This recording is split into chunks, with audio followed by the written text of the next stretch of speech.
100 منزلہ بلڈنگ ہے تو جانے کے 2 طریقے ہیں چھت کے اوپر. ایک ہے سیڑھیوں کے ذریعے سے جانا، اس میں مشقت ہے، مجاہدہ ہے، تکلیف ہے.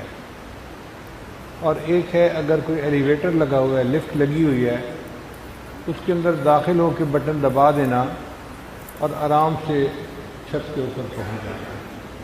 یہ آسان راستہ ہے. سیڑھیوں سے چھت پر چڑھنے کا نام سلوک ہے،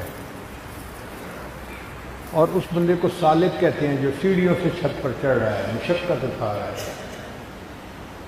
اور جو ایلیویٹر کے ذریعے چھت پہ جا رہے ہیں اس کو جذب کہتے ہیں.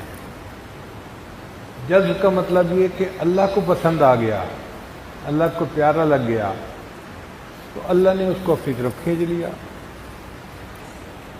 تو جذب سے لفظ بنا مجذوب. عام طور پر دوست احباب سمجھتے ہیں کہ مجذوب مجنون کو کہتے ہیں.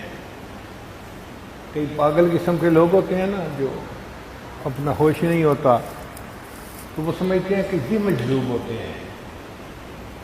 ایسی بات نہیں ہے. جو اللہ کو پسند آ جائے اور جسے اللہ اپنی طرف کھینچ لے وہ مجذوب ہے، اس کے اندر جذب ہے. تو جذب میں راستہ آسانی سے طے ہو جاتا ہے، سلوک میں راستہ مشکل سے طے ہو جاتا ہے. مگر ہر بندے کو ان دونوں سے واسطہ پڑتا ہے.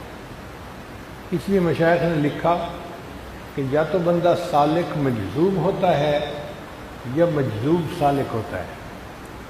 سالک مجذوب کو کیا مانا؟ کہ پہلے وہ محنت مجاہدہ کرتا ہے، حتیٰ کہ اس کے رگڑے کھانے پر اللہ کو پیار آ جاتا ہے اور پھر اللہ اسے اپنی طرف کھینچ لیتے ہیں، تو یہ سالک مجذوب بن گیا. کچھ راستہ اس نے اپنی محنت سے طے کیا اور باقی راستہ اللہ کی مدد شامل حال ہو گئی اور آسانی سے طے ہو گیا. اور کچھ لوگ مجذوب سالک ہوتے ہیں. کیا مطلب؟